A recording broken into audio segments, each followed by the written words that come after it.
세 번째 발표를 또 만나보도록 하겠습니다. 이번에는요, 유럽위원회 안드라스 지그몬드 정책 담당자께서 새로운 유럽 제품 안전 규정에 대한 법안을 주제로 발표를 해주시겠습니다. So I'm speaking from Korean.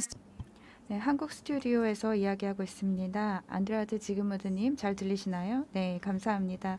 여러분 안녕하십니까? 한국은 저녁 시간일 것이고 유럽은 아침 시간입니다. 오늘 여러분을 뵙게 되어서 정말 영광입니다. 그리고 이 패널로 참여하게 되어서 매우 기쁘게 생각합니다. 오늘 저는 여러분께 유럽의 시각에서 우리가 이전 연사분들께서도 말씀하신 커넥티드 제품 그리고 융복합 제품의 안전에 대한 유럽의 시각과 어떤 그 관점에 대해서 말씀드리도록 하겠습니다. 네, 그래서 슬라이드를 진행하도록 하겠습니다. 먼저 유럽에서 왜 새로운 제품 안전 지침을 도입하게 되었는지 배경을 설명드리고 말씀드리도록 하겠습니다. 우리가 기존의 일반 제품 안전 지침을 업데이트하고 또 현대화하기 위해서 이러한 새로운 지침 개정을 제안하게 되었습니다. 저희는 소비자들에게 강력한 안전 보장을 제공하고 또 산업의 경쟁력을 개선하기 위해서 이러한 일반 제품 안전 지침을 개정하게 되었습니다. 그리고 명확하게 일반 제품 안전 지침이 소비자를 위한 안전망 역할을 하고 그와 동시에 여러 기업들에게 공정한 경쟁의 장을 보장하기 위해서 이런 지침을 개정하게 되었습니다. 유럽에서는 제품 안전에 대한 일반 제품 안전 지침이 기존에 존재를 하고 있었습니다. 그런데 이 지침은 거의 20년 전에 만들어진 것입니다. 그렇기 때문에 현대화된 사회에 적합하지 않은 측면이 있었습니다.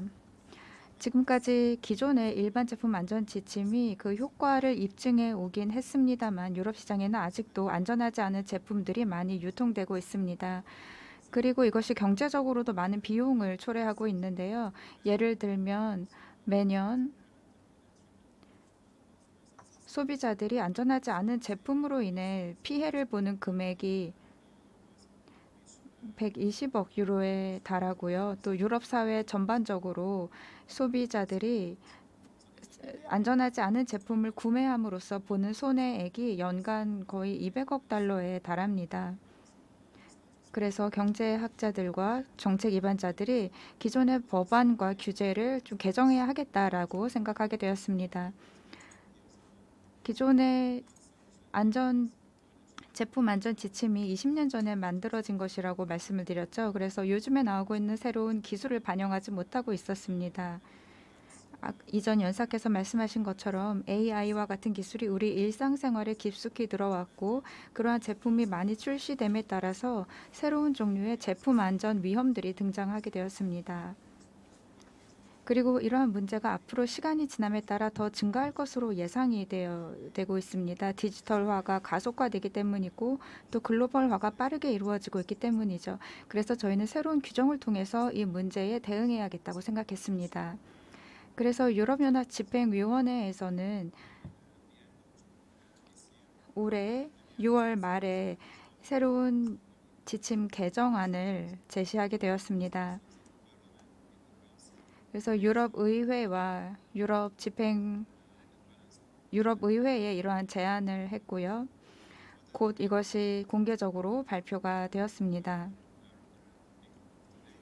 그래서 오늘 다루고 있는 이제 주제가 이 개정안에 포함이 되어 있는데요. 이 개정안에 주요 중점을 두고 있는 분야는 신기술 그리고 디지털 기술들과 온라인 판매 증가라는 것입니다. 그래서 새로운 기술이 적용된 그 신기술 제품에 특히 중점을 두고 개정이 이루어졌습니다. 그래서 저희 개정안 그 제안에서는 새로운 신기술 제품들의 리스크를 반드시 포함하고 평가해야 한다라고 강조하고 있습니다. 그래서 저희는 이러한 신기술 제품의 리스크를 전체적인 제품 리스크 평가 과정에 포함하고자 하고 있습니다.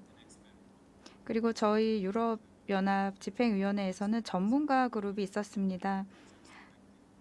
그래서 작년 12월에 AI와 여러 가지 커넥티드 제품에 관한 CSN 그룹이 이 보고서를 발표를 했습니다. 이러한 제품들의 리스크 평가에 관한 보고서를 발표한 것이죠. 그래서 제조업체들과 판매업자들이 반드시 고려해야 할 원칙들에 관한 내용이 들어 있습니다.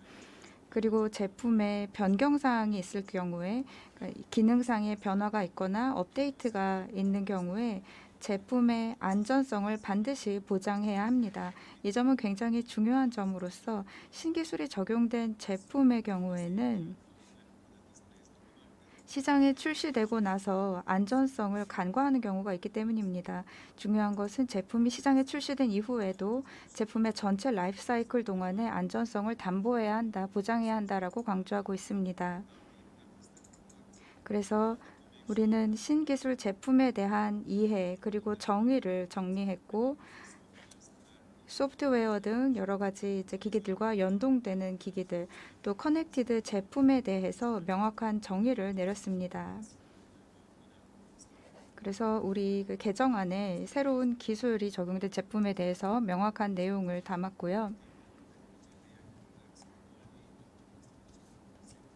저희는 일반 제품 안전 기준에서 이 새로운 기술이 적용된 제품을 다루는 데 있어서 저희가 다른 이제 프레임워크도 고려를 했습니다. 유럽 차원에서 인공지능 법안이 있고요. 또 기존의 기계들을 다루는 법안이 있습니다. 또 사이버 보안 측면에서 보면은 무선 장비에 관한 지침도 있습니다. 그런 무선 장비 지침의 안전에 관한 발의안이 또 있습니다. 뿐만 아니라 네트워크와 정보 시스템 보안에 관한 지침도 있습니다. 그래서 저희 집행위원회에서는 이 신기술에 대한 제품 안전 지침 개정을 제안하는 과정에서 기존의 유럽 차원에 존재하는 다양한 법안들을 모두 고려를 하고 검토를 했습니다. 왜냐하면 저희가 생각하는 이 개정안이 기존의 법안들과 호환성을 가져야 하고 일관적인 호환성이 있어야 하기 때문입니다. 그래서 저희는 특히 신기술 제품의 리스크를 면밀하게 평가해야 한다라고 하고 있는데요. 여기에서 저희가 강조한 것은 이 리스크에 대한 정의입니다. 리스크를 정확하게 정의해야 저희 시스템과 제도 하에서 신기술 제품의 위험을 제대로 평가할 수 있기 때문입니다. 그래서 이 분야에 대한 법안을 제안할 때에는 기술이 이 분야에서 빠르게 발전하고 있기 때문에 그러한 현황을 고려하고 유연한 규정을 마련하는 것이 중요합니다.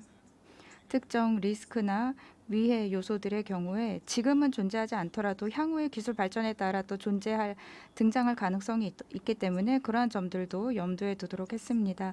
새로운 기술과 또 커넥티드 제품의 경우에 다른 제품에는 어떤 영향을 미치는지를 파악해야 합니다. 이것이 리스크 평가 과정에 포함이 되어 있습니다. 그래서 우리가 평가하고자 하는 제품이 다른 제품과 어떻게 연동하는가를 보는 것이죠. 예를 들면 소프트웨어가 다른 특정 제품과 어떻게 연동되는지 그 과정에서 위해 요소가 발생하는지 이런 것들을 평가해야 하는 것이죠. 그리고 적합한 사이버 보안 기능이 있어야 합니다. 제품의 안전을 보장하기에 충분할 정도로 사이버 보안 기능이 있어야 합니다. 그래서 향후에 이 제품의 라이프 사이클 동안에 어떠한 이제 변경사항이나 수정사항이 있는지 살펴보고 그런 변경사항이 있을 때에도 안전을 보장할 수 있도록 해야 합니다.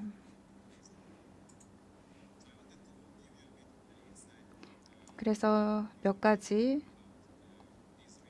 우리가 이 제품 리스크와 저의 요소들에 대해서 어떻게 생각하는지 유럽의 제품 안전 지침을 바탕으로 해서 저희의 관점에 대해서 설명을 드리고 있습니다. 저희는 유럽 의회와 다른 유럽 회원국들과 함께 협력해서 이러한 부분에 대한 대화를 했고 향후에 여러분들께 저희 최종 그 개정안의 그 결과에 대해서 또 공유를 할 수 있으면 좋겠습니다. 저에게 발표할 수 있는 기회를 주셔서 감사하고요. 패널 토론 시간에 더 많은 이야기를 나누기를 바랍니다. 감사합니다.